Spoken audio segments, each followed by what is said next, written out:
Tá, pessoal, muito boa noite, muito bom dia, boa tarde, boa madrugada, bom momento para quem está nos assistindo aí. Esse é o canal Líquido Certo e Exigível, meu nome é Sérgio Feitosa e nós vamos conversar aí sobre concursos públicos, sobre dicas de aprovação. Cada semana nós teremos um convidado que vai falar sobre a sua vida, sobre como estudou para os concursos, que já passou na vida, né? E hoje eu tenho a honra, né, de convidar, né, nesse primeiro programa, meu amigo, Dr. Eduardo Marques. Seja muito bem-vindo, Dr. Eduardo Marques. Obrigado, Dr. Sérgio, privilégio. Bom, Dr. Eduardo, eu primeiro vou te apresentar, né? E não esqueçam, pessoal, quem gostar do nosso canal, se inscrevam lá no canal, ativa o sininho, comenta, é muito importante para nós. E é isso aí. Dr. Eduardo já foi agente da ABIN, advogado da Empresa Brasileira de Serviços Hospitalares, hoje é procurador legislativo,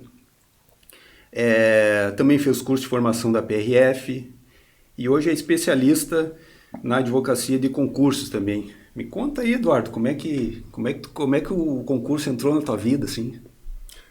Olha, essa é uma avaliação muito íntima de cada um, assim, no sentido de por que fazer concurso público, né, Sérgio? A gente faz por uma motivação primeira que é unânime, né? Por dinheiro. Em primeiro lugar, por dinheiro. Você tem que pagar as contas, tem que pagar os boletos, é ou não é? Verdade. Mas, evidentemente, que no decorrer de uma caminhada para concurso, você vê que, evidentemente, em algum momento você descobre que não se trata apenas de dinheiro. E é para isso que estamos aqui. Que eu aceitei bater essa conversa contigo, bater esse papo contigo, porque definitivamente a escolha por um cargo público, a caminhada de um cargo público difícil como ela não deve se resumir a dinheiro. É uma escolha difícil, é uma escolha que impacta a vida toda, né? Às vezes ela é uma escolha definitiva. Né? E a minha escolha por concurso público, eu vou te ser sincero, assim, lembrando lá na minha época de faculdade, do porquê... Bom, estava fazendo direito mais ou menos como todo mundo decide fazer direito na vida, que é... Né, porque é o que tem, o pessoal vai ou para o direito ou para administração ou psicologia, que não sabe fazer conta, né, que é o meu caso. Eu sou o tipo de cara que quando a caixa do supermercado me pede 50 centavos, eu não sei muito bem porquê, né, eu não consigo fazer aquela conta. Então, realmente, qualquer coisa que envolvesse números eu não poderia fazer, não é? Eu tinha essa consciência. Então, mas eu me angustiava a ideia de terminar a faculdade e, bom, e agora? O que eu vou fazer? Agora eu vou começar a estudar para concurso, agora eu vou abrir um escritório de advocacia. Essa ideia me angustiava. Então, eu queria muito passar num concurso já durante a faculdade. Eu queria ter já minha fonte de renda, ter já alguma coisa bacana antes de estar formado, né? Daí que eu passei, né, como agente de inteligência da ABIN na época, quando eu estava, eu acho, no quarto ou quinto semestre da faculdade, mais ou menos. Eu estava estudando para oficial de justiça na época, salvo engano, e apareceu do nada, né, na internet esse concurso, esse cargo, esse órgão meio estranho, né, a CIA brasileira, não é? E eu, nerd como sempre fui, né, e eu sempre gostei muito de filme, essas coisas, caramba, cara, é o Serviço Secreto Brasileiro, é isso mesmo. Tipo, existe a possibilidade de eu ser um agente secreto, né? Que coisa maluca isso. E aí tu vê a motivação, ela vem às vezes dos lugares mais inesperados, né? Para você fazer isso. E nesse caso foi isso. Nesse caso, aquilo ali me fez estudar assim, 12 horas por dia, que nem um maluco. Foi meu primeiro concurso e deu certo, né? Então, você vê... além de escolher um cargo público, além de escolher fazer concurso público, você tem que definir muito bem o que te motiva. Né? Porque não é uma caminhada fácil. Não é um caminho nem um pouco fácil. Concorrência é absurda. Esse concurso mesmo que eu fiz, esse primeiro da BIM, foram 37 mil candidatos, salvo engano, 37, 35 mil para 30 vagas. Né? Uma concorrência razoável, né? Então, eu encontrei nessa minha vontade, naquele meu desejo, até um pouco surreal, na verdade, a motivação que eu precisava para passar em concurso e atingir o que eu queria naquele momento, que era eu me formar e não... Beleza, e agora o que eu faço na minha vida? E agora como que eu pago minhas contas? Não ter que ainda fazer prova da OAB, advogar. Tu queria... Eu nem pensava em advogar, Sérgio. Nem pensava. Não estava nos planos, não era cogitável, não era ideia mesmo. A advocacia foi uma coisa que apareceu na minha vida por vocação, por absoluta conjunção de esferas, assim, no sentido de que, olha, isso aqui é o seu lugar. Né? E aconteceu sem eu largar do serviço público. Né? Eu ainda sou funcionário público, né, como procurador legislativo. Não pretendo largar do serviço público tão cedo, até não só pela segurança que ele te dá, mas por advogar na área de concursos e de servidores, eu manter este contato com o serviço público, esse contato constante, esse contato direto, me dá um know-how, me dá um alcance também para fazer o que eu faço na advocacia, que é inegavelmente diferenciado, né? Não dá para dizer que não. Mas é isso, mas muito resumidamente foi isso, Sérgio. O que me motivou foi tu vê, aquela motivação inicial, de ter alguma coisa quando eu me formasse. Uhum. Tu sabe, Eduardo, que eu vejo assim, ó, as pessoas hoje na internet tem muita gente oferecendo milagre, né, cara? Muita gente oferecendo milagre. Na advocacia também. Na advocacia também, pois é.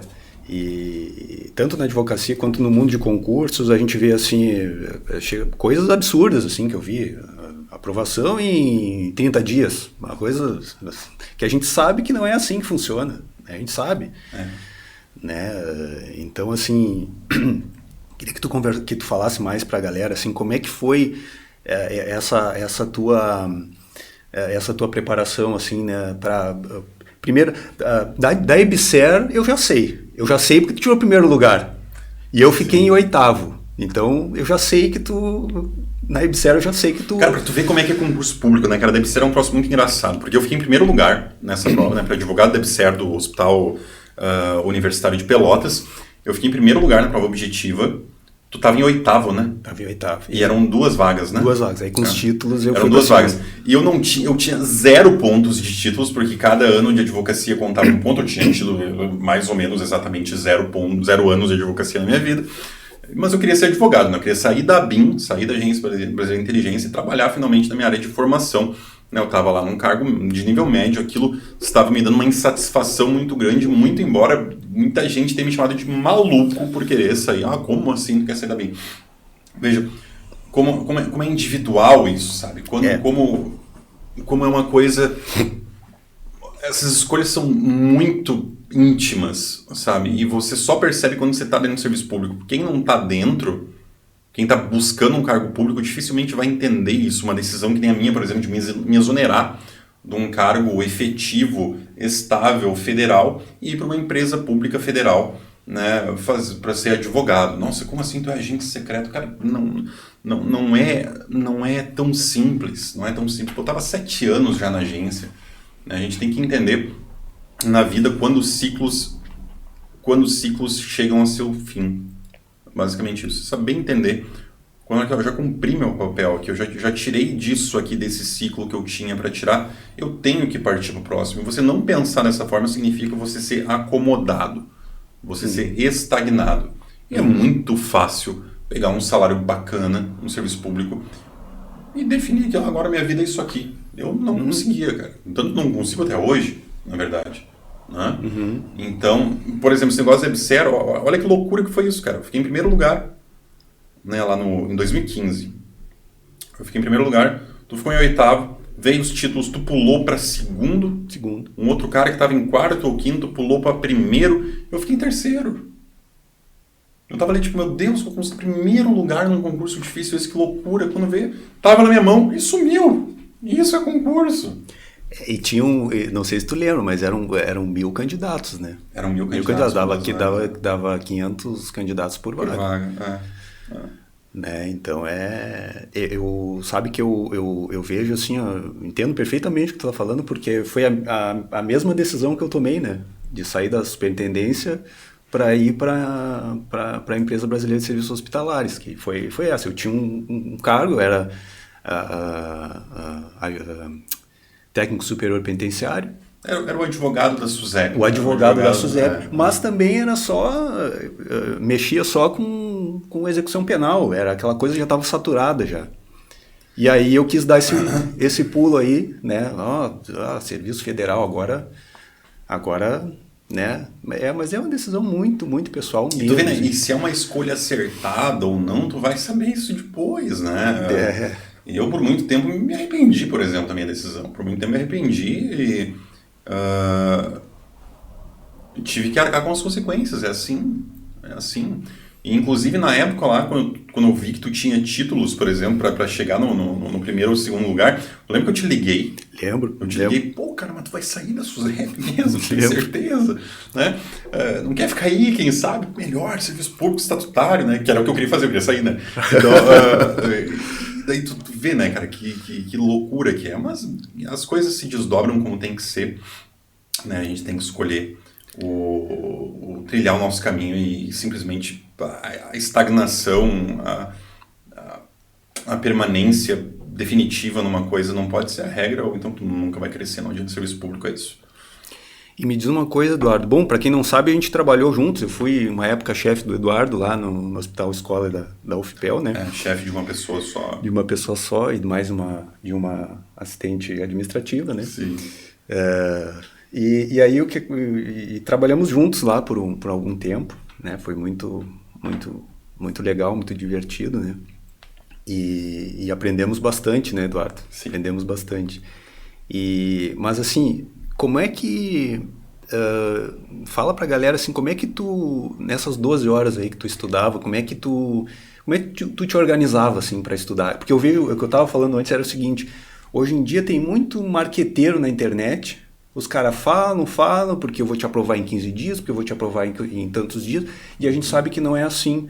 E essa foi a ideia do podcast, né, do Líquido Certo e Exigível. É trazer as pessoas que realmente venceram e que podem contar as histórias verdadeiras. Porque ficar prometendo que não dá, né, aí não tem condições. A gente sabe, nós que estudamos para concurso, a gente sabe. E que já tivemos, né, cargos públicos. Eu também fui policial civil, fui advogado da SUSEP, hoje estou na IBSER, né?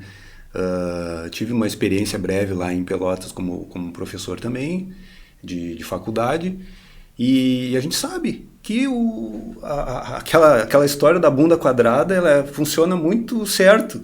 Isso é o básico, né? É a bunda quadrada. Porque se tu não tiver nem a bunda quadrada, velho, aí não adianta.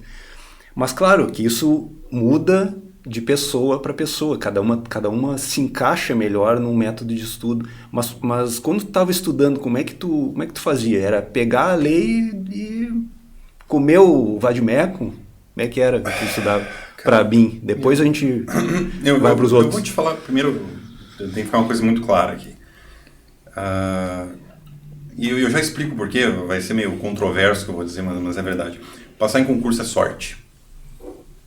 Sorte. A concorrência é muito grande, você tem que ter sorte.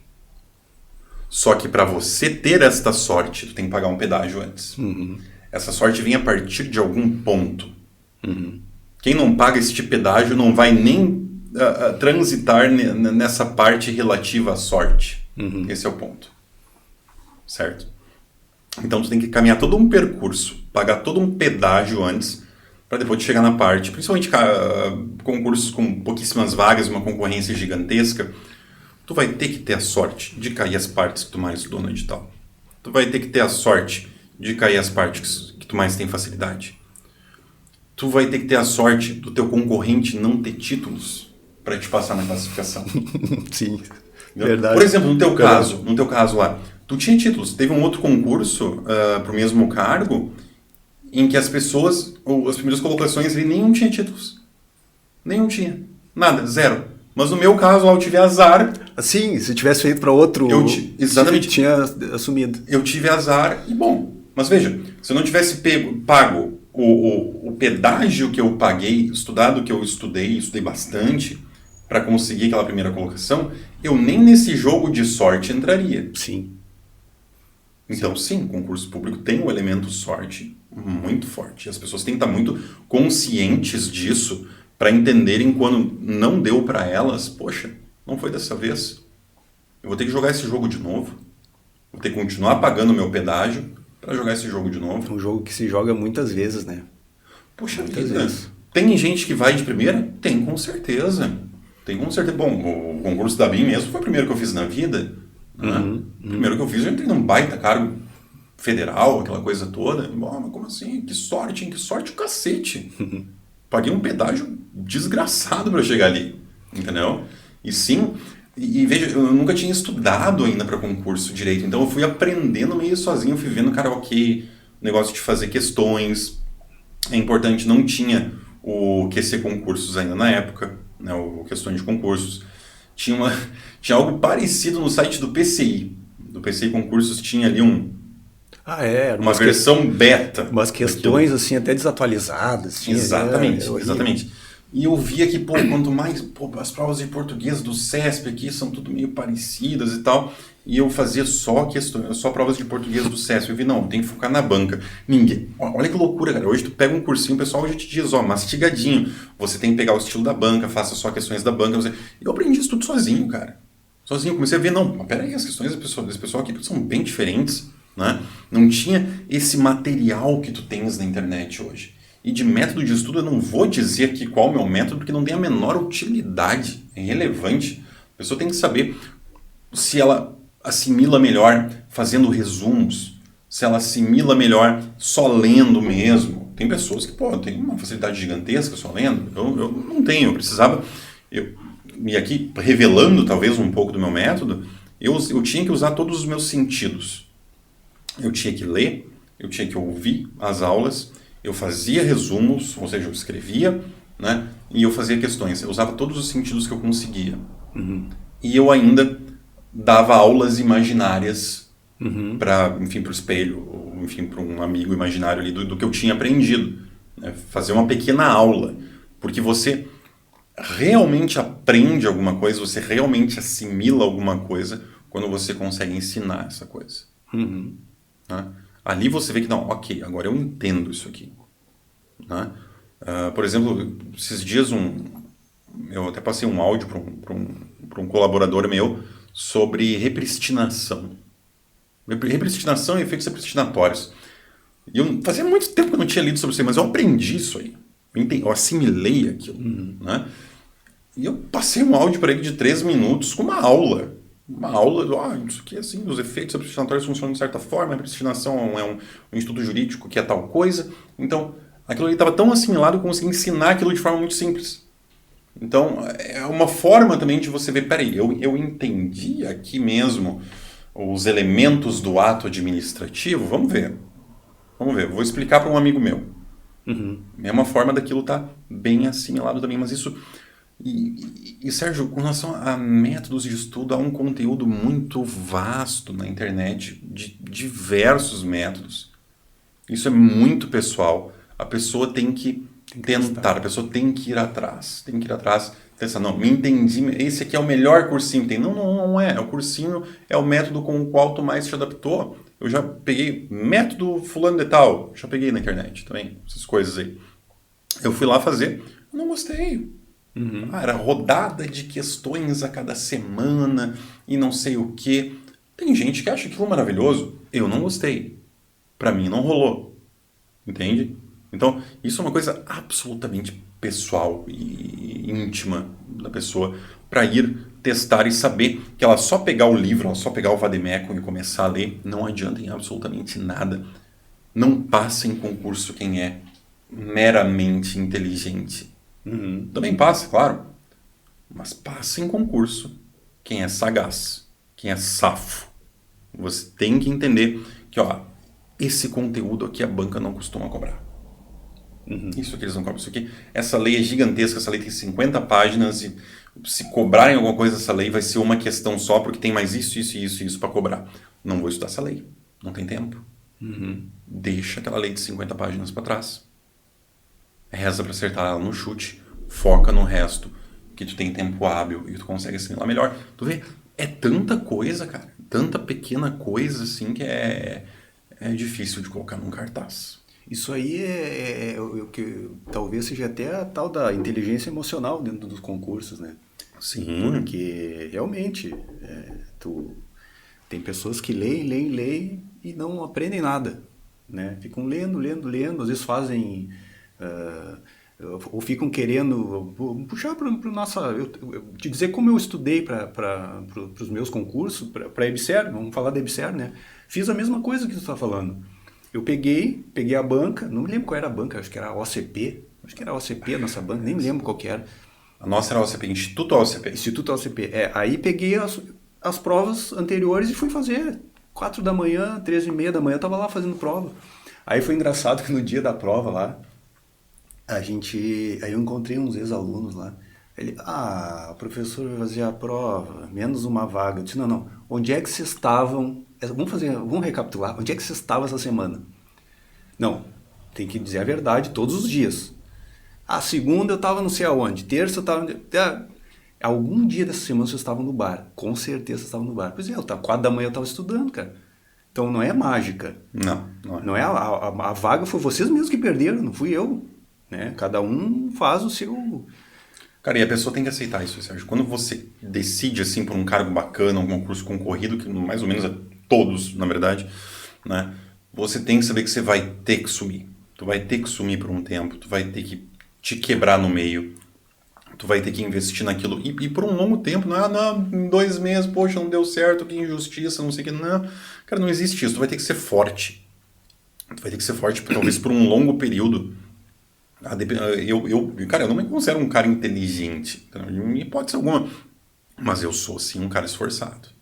Eu sou esforçado pra caramba, e quando eu sou obstinado, quando eu decido por uma coisa, eu vou naquilo de forma absolutamente cega até dar certo. Pra mim, pra eu que me considero não tão privilegiado intelectualmente, é o caminho. É o caminho, é o absoluto esforço e disciplina. A pessoa tem que saber, cara, eu vou ter que fazer. Poxa, eu fazia, sei lá, num dia que eu decidia estudar direito constitucional e administrativo, eu fazia 200 questões pela manhã de 200 questões pela tarde de outro, e mais 3 horas de leitura de resumos pela noite, e fechava ali 3 horas de manhã, 3 horas de tarde, 3 horas de noite. Uhum. Né? Uhum. Como isso ficou um pouco, e as pessoas têm que entender isso também, no serviço público, em alguns cargos, tu vai ter essa possibilidade também de estudar um pouco durante o teu expediente. Claro, ali, né? claro. Se usa disso, cara. Se usa disso, sabe? E isso foi a bênção, assim, de eu ter conseguido passar num concurso público. Eu ainda estava na faculdade, embora não fosse o cargo top, o cargo dos sonhos, mas eu tinha ali o espaço para, olha aqui, ó, tu fica nisso aqui se tu quer. Tu fica nisso, tipo, tua vida vai se resumir a isso, então tua vida vai ser isso aqui, tá contente com isso aqui, um cargo de nível médio, por mais bacana que seja, então, enfim, é isso aqui. E as pessoas têm que aceitar que elas são muito menos do que elas poderiam ser. A partir do momento que elas aceitam isso, elas assimilam isso, elas vão atrás. Pô, eu estou sendo muito menos do que eu poderia ser. E eu tenho que fazer todo o necessário para melhorar, para chegar mais perto do que eu poderia ser. E isso não é barato. Isso não é barato. Em nenhum aspecto da vida. Hoje em dia as próprias redes estão mostrando que não só o pessoal que começa a indicar com fórmulas milagrosas nos concursos, mas as pessoas acabam assimilando que aquilo é fácil, mas não é. Né? As pessoas começam não, mas eu vou comprar a fórmula milagrosa. E eu vejo isso, vejo direto assim as pessoas. Isso é importante. Tu falou, é muito importante. Só que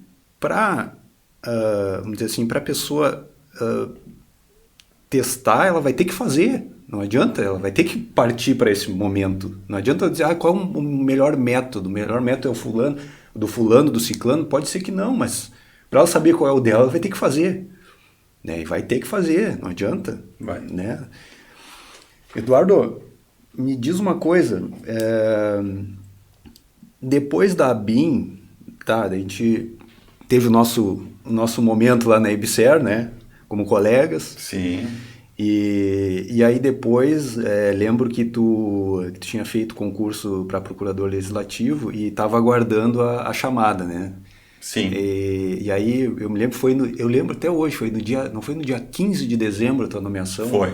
15 de dezembro. 15 de dezembro de 2017. Aí me diz aí como tu estava na IBSER, estava estudando para esse concurso, ou ele apareceu assim e tu... Não, esse concurso, Sérgio, eu tinha feito antes de ser nomeado na IBSER. Ah, tá. Eu tinha feito antes, eu estava naquele momento da BIM lá que eu estava muito insatisfeito profissionalmente, eu queria um cargo de nível superior, eu queria um cargo na minha área, né? Eu queria um pouco mais de qualidade de vida, né? E a nomeação dele ocorreu ali em dezembro, enquanto a nomeação na IBSER ocorreu em agosto de 2017. Ah, tá, entendi. E daí eu tive que tomar uma decisão. Até isso, né, cara? Né? Até isso. Porque a gente sempre ouvia, eu pelo menos sempre ouvia assim, as pessoas falarem, mas aí tu vai estudando, tu vai passando nos concursos, aí daqui a pouco tu tem que escolher. E até isso é difícil, porque daqui a pouco tu tá ali, bom, foi difícil estudar, agora talvez seja difícil também escolher. Cara, é um momento bacana, né? Tipo assim, você tá num momento, uma escolha, ela é difícil pra caramba, porque ela impacta a tua vida inteira, mas ela é muito melhor do que uma decisão quando você não tem mais nada, né? Quando você não tem... É muito melhor do que não ter nenhuma escolha, né? Melhor ter algumas escolhas do que não ter nenhuma. Ah, não, com certeza, com certeza. Mas daí enquanto eu estava daí como procurador legislativo, que eu decidi daí fazer o concurso da PRF, que daí eu comecei a estudar para PRF, eu já tinha uma bagagem de concurso gigantesca, então 2 meses antes do edital da PRF ali de 2018 eu já estava me organizando, talvez um pouco mais, uns 3 meses, então tinha uma bagagem que eu não precisava mais ver. Olha como isso vai se acumulando ao longo dos anos, como nunca vai ter uma pessoa para ti que vai chegar e dizer, me arrependo de ter estudado pra caramba. Nunca vai ter. Verdade. Nunca vai ter. E aí ali foi uma situação que foi exatamente isso. Eu estava ali com uma bagagem gigantesca de estudo no ponto que eu não precisava mais estudar português, não precisava mais estudar direito administrativo, não precisava mais estudar direito constitucional, por exemplo, que são, né, matérias que ocupam um espaço grande aí do estudo, né? E eu foquei especificamente no trânsito, né, na matéria de trânsito, e fui evoluindo aquilo de forma bastante específica e deu certo. Veja, só 3 meses de estudo. Não foram só 3 meses, tem anos de estudo lá para trás. Anos. Exatamente. Né? Então, o pessoal vê as cachaças que a gente toma, não vê os tomos que a gente leva, né? Como se diz. Então, o pessoal, mas como assim tu passou na PRF só com 3 meses de estudo? Não, meu filho. Tem muito sangue, suor e lágrimas lá para trás. Não existe caminho fácil. Né? E daí passei na PRF, pedi licença como procurador legislativo, fiz o curso. No curso eu tive um problema, né, no teste físico, que eu reprovei na corrida por 10 metros. Daí eu já estava procurador, já tinha minha OAB e tal. Não, mas peraí, mas isso aqui está errado. Isso aqui está errado, tem coisa errada aqui. Foi aquela da pista. Conta essa aí da pista. Essa é sensacional. Da pista aí. Eu fui fazer a prova, o teste físico lá em Cuiabá, no Mato Grosso. E eu, cara, fiz as outras avaliações ali tranquilo, sem problema. Chegou na parte da corrida, eu fui correr num sol de 40 graus, ao 12:30 em Cuiabá. E eu travei, cara. Eu tava bem na corrida, tava bacana, não tava despreparado. Mas eu travei porque eu entrei em hipertermia. Né? Era muito calor mesmo, era absurdo, uma lua, assim, um sol gigantesco. Né? E eu, aprovei, enfim, voltei para casa, tá tudo certo, paciência, é a vida. E daí eu lembrei do pessoal falando, essa pista é maior, essa pista é maior, essa pista é maior. Será que essa pista era maior? Daí eu falei, cara, eu vou medir essa pista no Google Earth. Eu falei, medi a pista era 9 metros maior. Aquelas pistas de complexo militar, que não tem um rigor de pista de atletismo, né? Eles fazem mesmo meio que no braço mesmo. Daí realmente a pista era maior. E ela era contada por volta. Então a cada volta que eu corria na verdade 9 metros a mais. E me faltaram apenas 10. Sim. Então eu juntei isso, juntei os prints do Google Earth e juntei ainda o fato de que eu corri num sol do caralho ao 12h30, né, em Cuiabá, enquanto concorrentes meus correram no fresquinho, na mesma ocasião, lá no mesmo local, né, com 10, 12 graus a menos de temperatura no final do dia. Sim. Então tem uma quebra de isonomia aí, né? Com certeza. Eu fiz isso aí para conseguir me eliminar, continuei no concurso.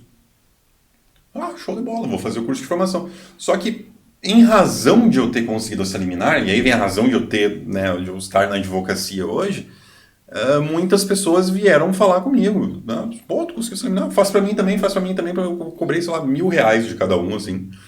Não, vou fazer, show de bola, né? Eu cobro razoavelmente mais hoje em dia pra fazer esse tipo de coisa.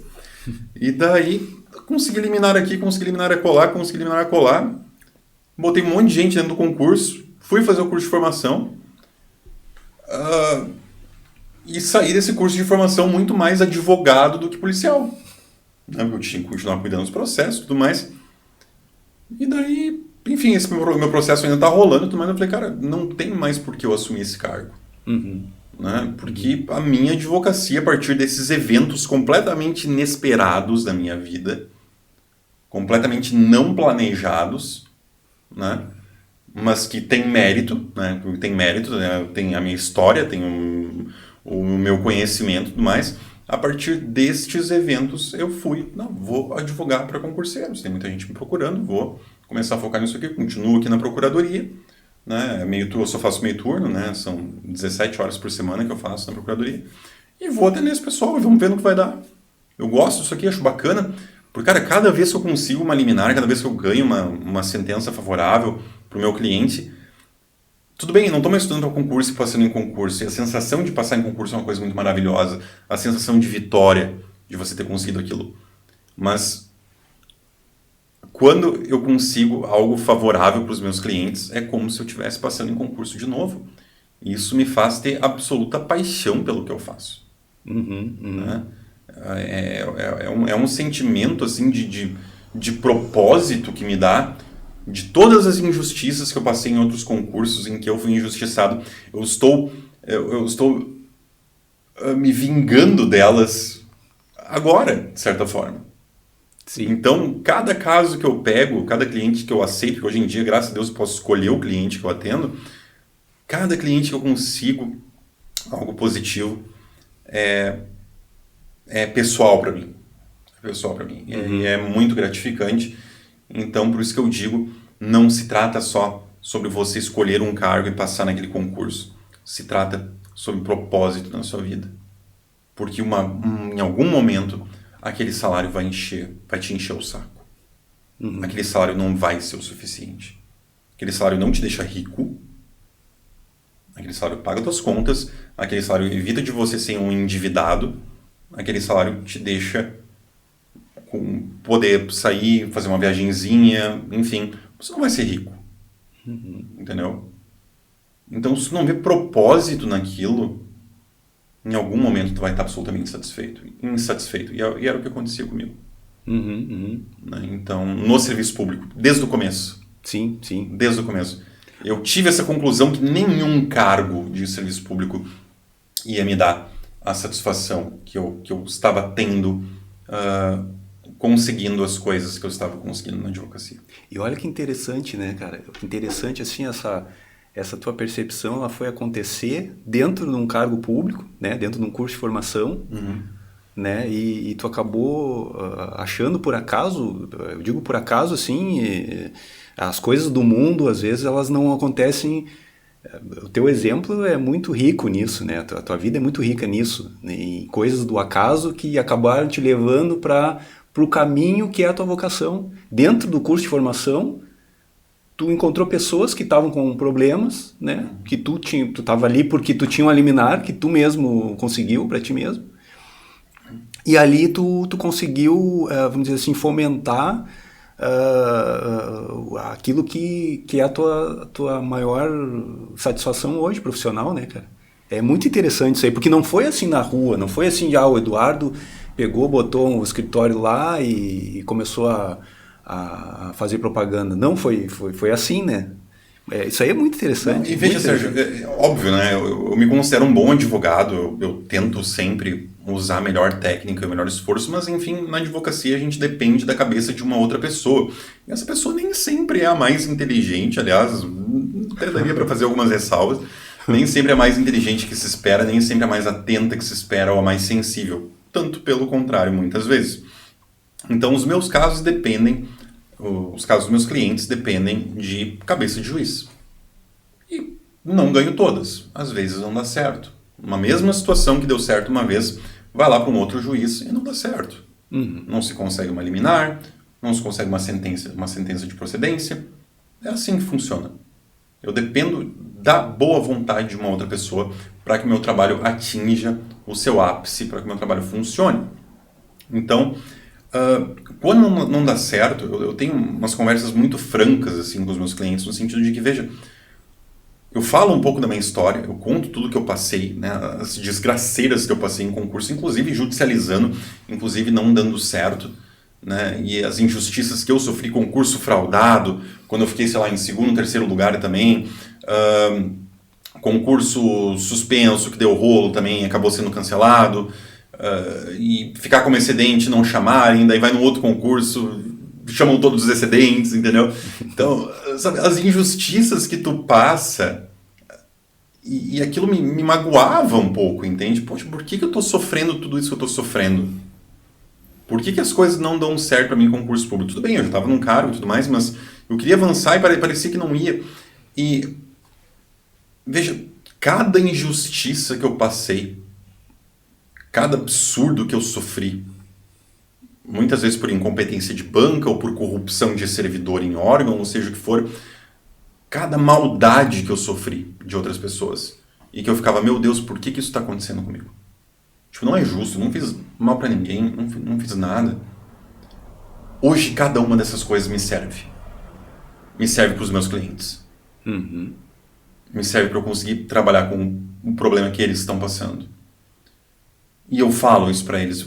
Olha, pode ter certeza que essa injustiça que tu está sofrendo aqui agora, que a gente não conseguiu tua liminar, que a gente não conseguiu tua sentença favorável, essa injustiça que tu está sofrendo agora, tu vai entender em algum momento da tua vida, daqui a muito ou pouco tempo, o porquê tu está passando isso. Qual que é a lição que tu está aprendendo aqui. Em algum momento vai ficar muito claro para ti. E tu não vai ter rancor ou mágoa disso que tu está passando agora. Isso eu aprendi. A gente acaba sendo, ainda mais nessa área, né? Eu não tive poucas experiências, a não ser defendendo, né? Da outra parte, né? Eu trabalho na empresa pública, então eu estou sempre defendendo, mas o que acontece é que é uma área muito sensível e que lida com a vida das pessoas, né? Enfim, todo aquele esforço que foi colocado dentro do estudo, de abstinência, da família e tudo, daqui a pouco aquilo ali ou vai ou não vai, mas a gente sabe que a administração tem vários problemas, né? Vários problemas. A gente sabe também que ela é uma roda gigante, né? Uma hora ela gira e aí é mais ou menos isso que você está falando, ela gira. Ela vai girar e as coisas voltam a ser o que eram antes. Mas falando mais disso, Eduardo, o que mais que tu... quais são assim as demandas que tu mais vê assim, como advogado de concurso? O pessoal é mais da área da policial ou é variado assim, que te procura? Mais na área policial, porque é ali que a exigência é maior, né, Sérgio? Os exames médicos são muito exigentes, né? Nós temos o controverso exame psicotécnico, né, sempre com um grau de subjetividade muito questionável. Nós temos também a investigação social, que, poxa, também tem um grau de subjetividade gigantesco ali, né, concursos aí de gente eliminada porque tem dívida, entendeu? De gente eliminada porque, sei lá, tá respondendo um boletim de ocorrência por qualquer bobagem, entende? Então, a depender do rigor da comissão ali de investigação social, isso também vira um problema. Então, há uma demanda muito grande a partir de todas as etapas, começando já na objetiva, o pessoal quer a anulação de questões, claro, controversas, com respostas, né, dúbias, ou seja, o que for. né? Começando, na verdade, vou um pouco mais para trás. Começando da inscrição. Quando a pessoa é uma pessoa com deficiência, por exemplo, quer se inscrever como tal, e isso já é indeferido. Bom, já começou ali. A advocacia já começou ali. Sim. Daí ela vai passando pelas questões, passando pela redação, passando por teste de aptidão física, os absurdos que acontecem em teste de aptidão física. Então, e indo, enfim, por todas as outras etapas até o fim, né? Até a posse da pessoa ela não está em paz. Então, eu acabo trabalhando mais com concursos policiais, porque os concursos policiais têm mais etapas. É diferente de você ir fazer uma prova, bom, ou passou ou não passou, ou respondeu as questões certas aqui e atingiu a nota de corte suficiente para entrar nas vagas ou não. Então, é muito mais objetivo. Agora, nos concursos policiais há uma via sacra a ser cruzada, que é absolutamente problemática e acontecem barbaridades, tanto por parte da administração quanto por parte das bancas, né? E tu tem que estar judicializando isso sempre, ou às vezes tu consegue resolver isso administrativamente? Eu sei que isso é uma coisa quase impossível, mas eu estou te perguntando como curioso mesmo. Não é quase impossível não, Sérgio. O meu foco principal, eu tenho um serviço que é da consultoria. Cara, graças a Deus eu conto com a confiança de pessoas hoje que estão começando a estudar para concurso e vêm falar comigo. Ó, eu acho que eu vou ter um problema na investigação social aqui e ali. E a pessoa vem, paga a consulta, e a pessoa quer que eu converse com ela, que eu oriente ela, para ver se ela não está estudando à toa, inclusive. Né? Claro. Então, eu fico muito grato, inclusive me sinto muito privilegiado em razão disso. Mas a pessoa tem que saber que ela pode ter problemas em cada etapa. Isso pode acontecer. Então, minha atuação preventiva, eu sempre faço, enfim, posts sobre isso, porque é muito melhor você vir falar comigo, pagar uma consultinha, tirar o escorpião do bolso e ter uma orientação ali, do que você estudar à toa, né, ter um problema lá na frente, depois ter que pagar bem mais caro por uma contratação para judicialização.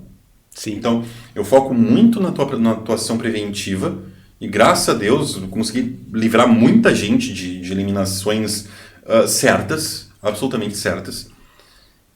E daí também temos a parte, bom, vamos para o recurso administrativo, vamos tentar resolver administrativamente. Porque se tem uma coisa boa na tua vida é não precisar depender de juiz. A partir do momento que depende das excelências na tua vida, tu tem um problema.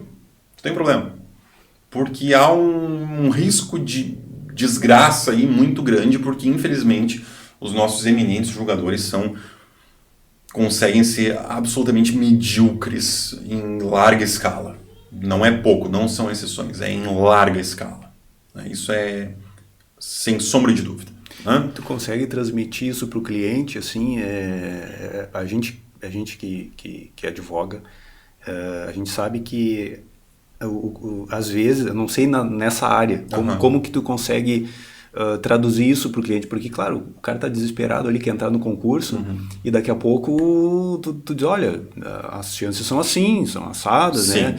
Sérgio, e é por isso que eu foco, assim, o cara faça consulta antes. Não é, quanto que é um mandado de segurança? Sim, e não sei, o pessoal chega, não é assim, cara, isso não é um balcão de feira. Isso não é um balcão de feira, pelo amor de Deus. Vamos lá, quero te ouvir, quero que tu fale o que é o teu caso, vou avaliar com base na minha experiência, com base no meu estudo, quais são as estimativas que a gente pode ter aqui. Né? Às vezes numa frase já muda tudo. Já muda tudo. A consulta advocatícia é absolutamente essencial. Sim. Né? Então a gente já consegue fazer um levantamento ali. E na fase administrativa, a intenção é resolver ali com o recurso administrativo. Resolver o teu problema ali. Acabou. Eu não vou ter que entrar no judiciário, eu não vou depender de cabeça de juiz, eu não vou agravar, eu não vou embargar, eu não vou ter que fazer reunião com excelência nenhuma, não vou ter que recorrer ao segundo grau, não vai ter que brigar com a União, com a banca. Olha que maravilha tu conseguir resolver isso no administrativo. E eu tenho muito sangue no olho de resolver os casos no administrativo, e dá, às vezes dá. É possível, mas tem que ter uma técnica. Não, a atuação a minha atuação com recurso administrativo é completamente diferente de um recurso judicial. A linguagem é outra. Os argumentos são outros. A forma de abordar o assunto é outra. Claro. Tem uma autoridade administrativa, ele tem um servidor que ele vai ter que rever o que ele decidiu ali. Ele não é um juiz. mas ele tem um certo poder sobre a Sim. tua vida. Então, a forma de você tocar o coração dele é outra, completamente diferente de chegar para o juiz e dizer, excelência, cumpra o artigo tal do Código Civil. Porque o senhor tem que cumprir aqui. Sim. Entende? Sim. Então eu preciso tocar o coração dele de uma forma muito mais sensível e resolver o problema do meu cliente ali, e cobrar bem menos dele, inclusive, nesse momento. Sim. Porque a partir do momento que eu vou para o judicial, a coisa já toma uma proporção de custo bastante significativa. Tu sabe que eu comprei um livro, depois eu vou te mandar até, se tu achar interessante. É uma tese de mestrado de um cara lá da Federal de Minas. Chama assim a administração pública como litigante habitual. Uma nova perspectiva de mudança de paradigma, alguma coisa assim que é o subtítulo. Uhum. Eu não comecei a ler ainda, mas achei interessante o título e comprei o livro. E é isso, né? Quer dizer, a gente tem que parar de querer brigar toda hora, a administração pública principalmente, tem que parar de brigar toda hora, né? E saber que às vezes as coisas não dão certo e que as pessoas têm os seus direitos feridos e não precisa ficar brigando até o STF para resolver o problema da pessoa. Sim. Né? Isso aí acontece bastante. A pessoa, veja, Sérgio, não só na área dos concursos, quando é eliminado injustamente, mas em tudo. No momento que você decide que você vai judicializar uma coisa, que tu vai trazer isso ao Poder Judiciário, tu tem que ter plena consciência que vai ser caro, que vai ser desgastante para ti, financeiramente, emocionalmente, psicologicamente, fisicamente, que vai te dar um prejuízo gigantesco. Para o concurseiro, por exemplo, ele vai ficar vinculado com aquela expectativa e vai prejudicar os estudos dele. Ah, sim, claro. Entendeu? Claro. Então, isso é outra razão de uma consulta aprofundada também, de dizer, olha, veja, tuas chances são essas, essas e essas. Né? De analisar bem o caso e a pessoa ter consciência de que aquilo ali não vai ser fácil. E, inclusive, eu sempre recomendo ao meu pessoal, olha, beleza, vamos fechar o contrato? Vamos, show de bola. Eu vou entrar na justiça para ti, show. Tu vai botar numa caixinha preta esse assunto, tu vai botar pro lado e acabou. Você não fica mais pensando nisso. Segue. Agora você me pagou, você está me pagando, quem vai lidar com isso sou eu. Você vai continuar a sua vida como se nada disso aqui tivesse acontecendo. Continua estudando. Vai continuar estudando, vai continuar trabalhando, vai continuar tocando tua vida. Agora esquece isso aqui. Porque se tudo der certo, mais hora menos hora, eu abro essa caixinha e digo, bom, tá aqui, ó, conseguimos. Uhum. Dependia da cabeça de uma outra pessoa, dependia da cabeça do juiz, tudo se alinhou, deu certo, beleza, show de bola. Ou então, também, fizemos o que podíamos, não deu certo. Porque isso é outro ponto também. Você está recomendando as pessoas a não entrar no judicial, então. Não estou recomendando isso. Estou recomendando você fazer o que você pode. O que está ao teu alcance. E ao teu alcance está buscar um profissional qualificado e trazer isso ao judicial se há elementos ali que justifiquem que você foi potencialmente vítima de uma injustiça. Deixar isso quieto, engolir esse sapo, eu não considero uma opção. Porque daqui a 10 anos, quem sabe, tu não passa em nenhum concurso, nada mais acerta na tua vida, e bom, beleza, o que eu faço agora? Eu podia ter entrado lá atrás. Pois Se tivesse entrado, teria dado certo. Talvez. Pois é. Há essa chance. Pois é. Tu paga para tirar a prova real disso. E não te incomodar. Exatamente. E talvez dê certo, talvez não. O judiciário é isso. É um jogo. É um jogo que tem que ser bem jogado, claro. Mas é um jogo. Claro. Com certeza. E o pessoal que te procura para conhecendo a tua história de concurseiro, enfim, de aprovado em vários concursos, eles não te pedem dicas também de estudo? Sim. Sempre tem, cara, com todo mundo que eu faço consulta, eu dou dica de estudo, dou dica de como é que a pessoa tem que se portar num curso de formação, eu dou dica de como a pessoa tem que encarar isso tudo. O advogado dedicado a isso, né? Ele não é só um advogado, não é só uma pessoa que escreve lá o processinho e coloca na justiça, ele vira um psicólogo, ele vira um amigo também, ele vira um orientador de certa forma. E eu não me furto, né, cara? Minha história é muito, muito linkada com isso, então, e é por isso que as pessoas se identificam tanto, né, com o perfil. E eu gosto dessa conexão que eu consigo gerar com o pessoal.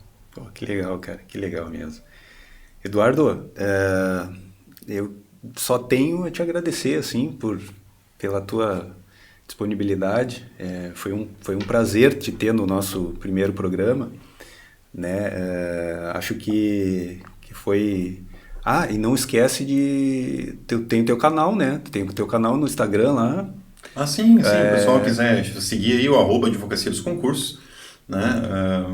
Chegar lá, falar no direct, ver os stories, tem bastante coisa nos destaques também. Antes de vir falar comigo no direct, vai nos destaques, dá uma olhada, quem sabe a pergunta já esteja respondida lá. Né? A gente responde elas toda semana. Não, e tem o... Como é que é o nome do teu cachorro? O Pacum. O Pacum também responde. O Pacum responde também as perguntas. Tem o Pacum lá, o cachorro joia. Se tiver o pessoal lá dos cachorros da PRF lá, daqui a pouco estão fazendo consulta com o Pacum também. Pode ser. Vai fazer esse atendimento para os K9 aí. Os K9. Mas antes da gente encerrar, Eduardo, eu queria, claro, te agradecer, né, por esse papo bem legal assim, sobre concursos. A gente conversou bastante sobre a tua vida. Espero que a galera aí consiga aprender um pouco aí aprender, né, com 2 Es, aprender um pouco da história do Eduardo aí, que sirva de inspiração aí para a gente nesse mundo dos concursos aí, essas dicas que ele deu, acho que foram bem legais, né? E também quero encerrar aqui te dando um presente, né? Porque, né, já que tu gostou tanto da cachaça, essa aqui é tua. Olha aí! Essa aqui é tua. Tanto tempo, né? Fomos nos encontrar no primeiro programa do... Banana, cachaça de banana, que loucura. Cachaça de banana. Espero que goste. Gostei, adorei.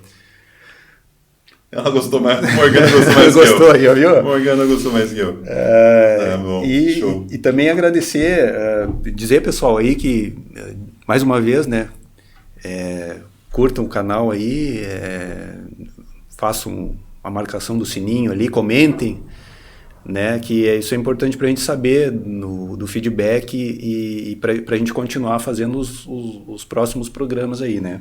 Queria também agradecer o meu amigo Gui Nonoai, né, da Sextante Produções, que está nos cedendo esse cenário aqui, né. O cenário ele tem outros podcasts também, né, a gente está meio que improvisado aqui, né, nós viemos incomodar eles hoje, mas eu acho que passamos o nosso recado e é isso aí, pessoal. Muito obrigado aí para quem estiver vendo e até o próximo programa. Muito obrigado, Eduardo. Satisfação. Um abraço, pessoal. Até a próxima.